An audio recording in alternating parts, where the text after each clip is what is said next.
Cool. The first piece is called How to Not Drink and Other Useful Suggestions. Monday. Go to the staircase behind your building next to the parkway and run them until you're wobbly in the knees and your ribs are bubblegum. Make a pot of coffee at 9 p.m. and take a melatonin pill with it. Text lots of people because you are crazy. Drink more coffee. Fuck it, just drink. Tuesday. Sit down to write about your internal landscape, only to find that confronting your internal landscape makes you want to drink, so drink. Wednesday. Talk aloud to the wall you share with your neighbors, and maybe they'll stop practicing piano. You're talking to a wall and a piano. Drink. Thursday, try valiantly in some brave Washington crossing the Delaware type way to have some compassion for yourself, except the coffee's wigging you out a little bit and the neighbors are still playing piano, and drink. Friday, draw a face for every person you've ever loved. If you run out, go back and draw petals around their faces until they're nothing but flowers, and if you run out of petals, go back and color them in black so you have bouquets of the plague, and drink. Saturday, think something devastating yet insightful about how you have loved and wind up drinking. Drink. Sunday, imagine owning a houseplant. Vines tendriling over the sides of a pot and colonizing the floor beneath, cleaning the air in the room as you sleep.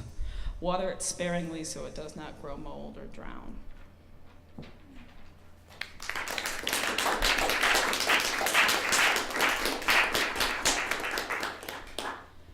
Thank you.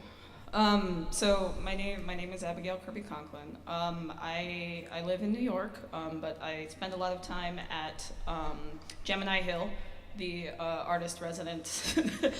You guys may know better Brent Felker, who does the BYOB karaoke. They are dear friends of mine, and I'm so happy to be spending tonight with you guys.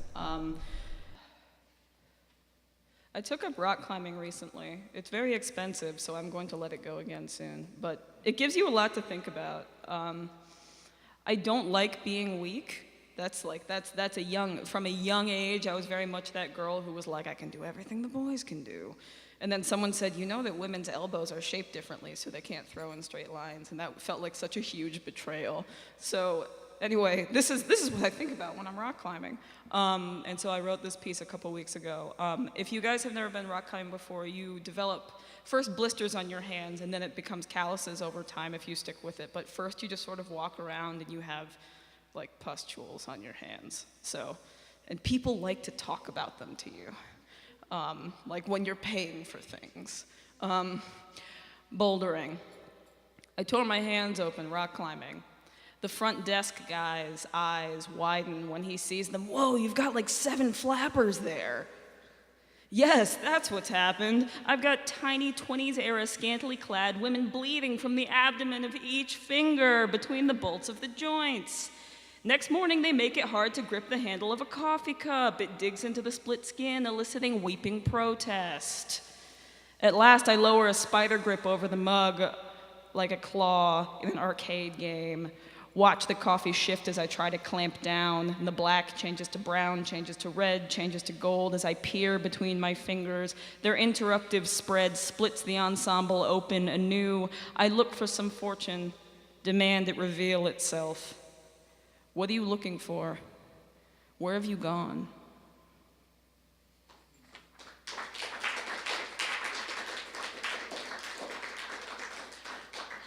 How am I on time? You're good. Okay. Oh, cool.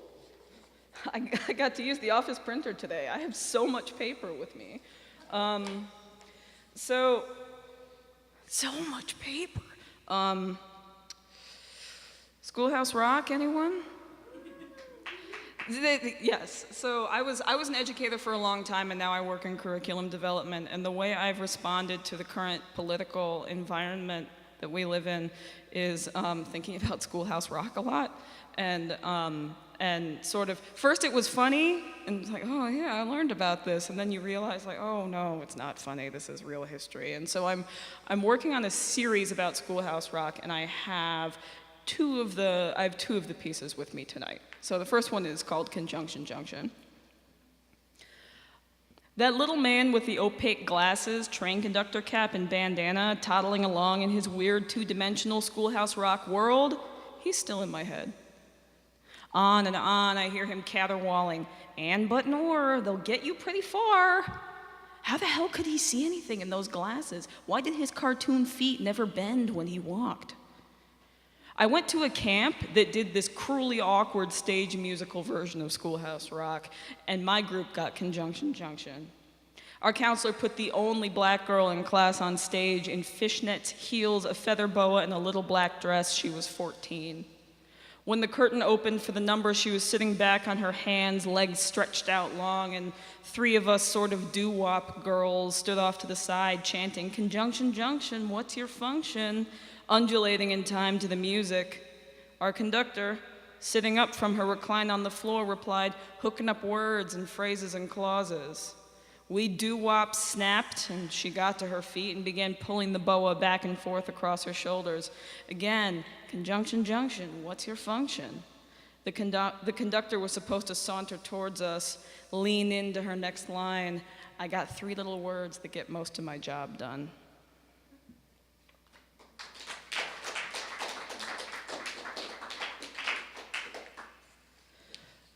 And then the other piece I have from the Schoolhouse Rock set is called We the People.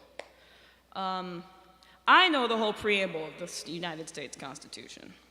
Maybe most of the Bill of Rights too, if you press me, but I've absolutely got you covered for established justice and ensure domestic tranquility. Most of us do, after however many thousands of years of public education's perverted appetite for Schoolhouse Rock. Say it, word for word, provide for the common defense, promote the general welfare, and secure the blessings of liberty. Never mind that for the first time in history, the NAACP has issued an advisory against traveling to Missouri for people of color. The National Association for the Advancement of Colored People has given the state of Missouri a 0 out of 5 stars in human safety on its Yelp page. The NAACP has suggested that maybe you reschedule that St. Louis trip for never, maybe take a joint vacation with your Jewish neighbors to visit Prime Minister Trudeau instead. I wonder how many black, brown, light, dark kids know their constitutional rights are not their own, as they stand hand over heart, reciting that one nation under God is indivisible. Never mind that God hasn't had time for indivisible in a long time. The Missouri State public school system teaches American history to Americans. The NAACP says a single state is not safe for Americans of color. When do they hand down a national advisory warning people of color against being American?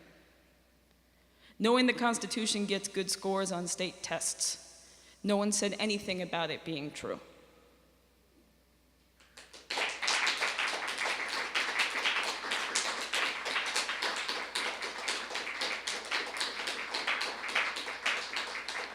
Thank you. Changing tracks a little bit. I'm generally fine with being single until you meet one person, and then it's just sort of, oh, this is so inconvenient. And then they want to hang out with you, but not in that way. And so you find yourself, if you're me in this poem, you end up just lying on their floor because it's super hot out, and you think they're super hot, and it's just sort of disastrous. And so this is called domestic bliss. I'm lying on the floor of a man who does not want me while he goes to the store. A man whom, if we're being honest, I know better than to want me, but his is one of those bodies I catch myself in bed with when my thoughts drift. It's August, hot. We are supposed to be writing, but his building is built in an airless thrust straight through, and it is hard to breathe. He has gone to get lunch. The foot of his bed is just visible, and I can see us strewn in our matching sticky skins. Us moving, knees met against the edge of the mattress as my palms slide beneath the knot of his skull.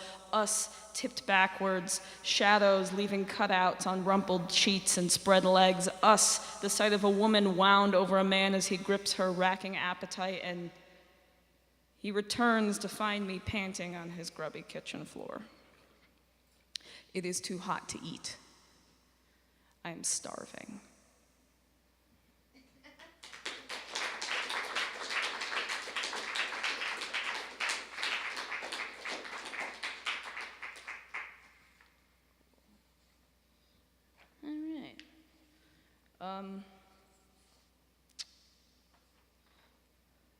Love poem, bitter poem. Oh, okay. Okay. This is new. This is a baby. This is new. Okay, Church of Normal. I dressed as a boy from the age of 9 until now. And so haircuts are really expensive, so it's just like once a year, and it's like the terrifying egghead thing. But recently I've decided that normal is a great thing, which is very alarming for 8-year-old me. Like 8-year-old me is disgusted, but 25-year-old me is like, normal's fantastic. Normal is great. Oh man. So, Church of Normal, and I wrote this a couple weeks ago. I am the Church of Normal's newest disciple. Yes, me, the woman who passed as a boy from age 9 until the rude interruption of breasts 6 years later. My androgynous past self would be just as horrified as you by this cultish conversion. But oh, I tell you, I have been remade. Bless me, divine progenitor of normalcy, for I have fought you like a drunk does an empty bottle since time immemorial, I know. But I have since seen the unremarkable mainstream fluorescent light, and now prepare myself to confess, oh, great one, see my insight. Hear my regret of years wasted, never recognizing the gift you so strove to bless me, basically, with. Normal. Normal like the bills I am finally able to pay, the consumption of candle by fire descending wick. Normal like my student running into my classroom to shout, they let my dad out this week. They're letting my dad come home. Normal like I did not take any painkillers today. Normal like she has been officially sober for a month. Normal like he adopted the dog so he doesn't have to come home to an empty house. Normal like, yo, Miss Abby, I got into my first choice school. Normal like, we're pregnant. We didn't miscarry this time. Normal like you calling and saying, I brought groceries today. You calling and saying the medication is working. I passed an exam. I've been sleeping. Normal like you calling to tell me I'm okay today. I just wanted to say hi. Normal like me finally calling to say I'm sorry. I'm so sorry. Normal like you pausing, silent, for just a moment, and then saying, I know.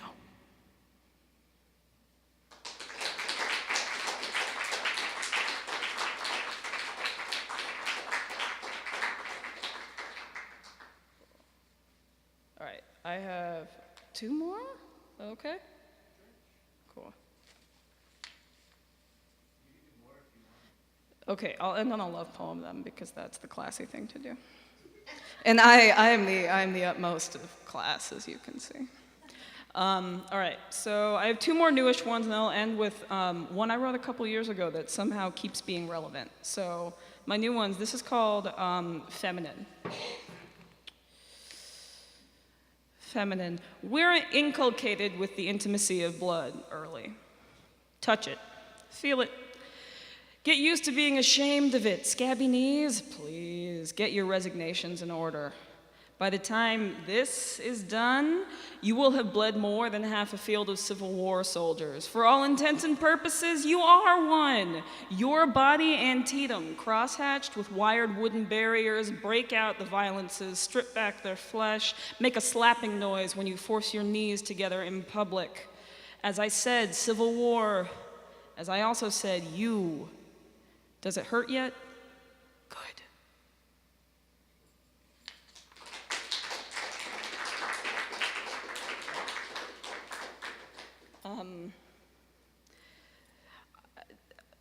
Using dating apps is very difficult. I'm not quite patient enough, but I'm disorganized when I grocery shop, and so grocery shopping for dates is about as disorganized as you would also imagine it to be. And so I wrote this in part due to my bewilderment in trying to enter that rank. I've since deleted everything. I gave up, whatever.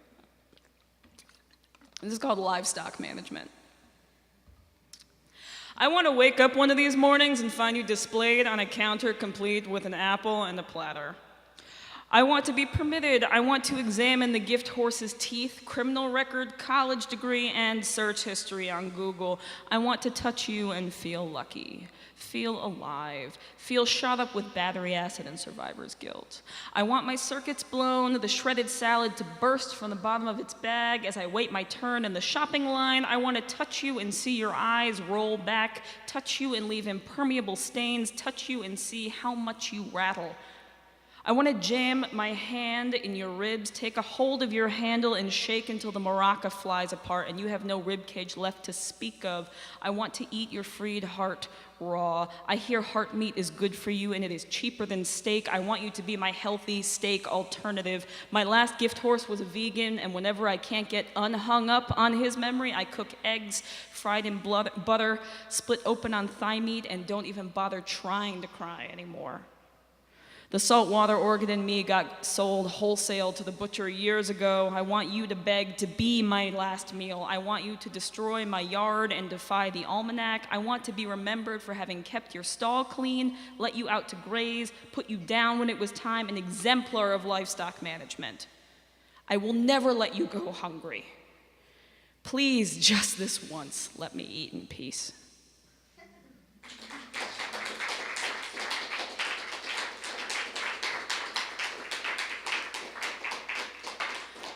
All right, the last piece I'm going to do, again, thank you so much for being out here tonight. I really appreciate it, and I'm happy. Thanks. I'm happy to chat to anyone later in the evening and hear thoughts and hear what you guys are working on, whatever I don't hear up here, which has been fantastic so far. So this last piece is called Long Island City Landing, and thank you so much.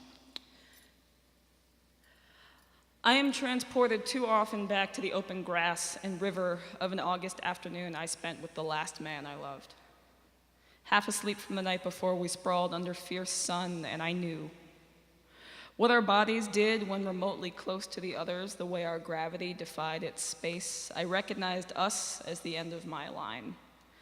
As many times as I'd never believed it, here was something completely of me, him, us, and the ground beneath all at once.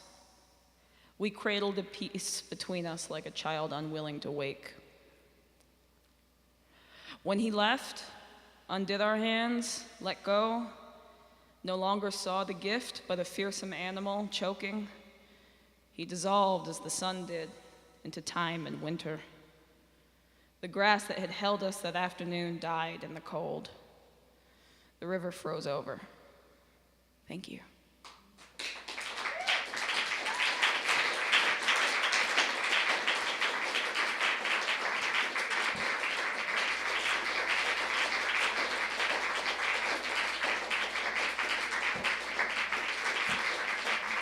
Let's keep it going for Abigail Kirby Conklin, everybody. Fuck yeah.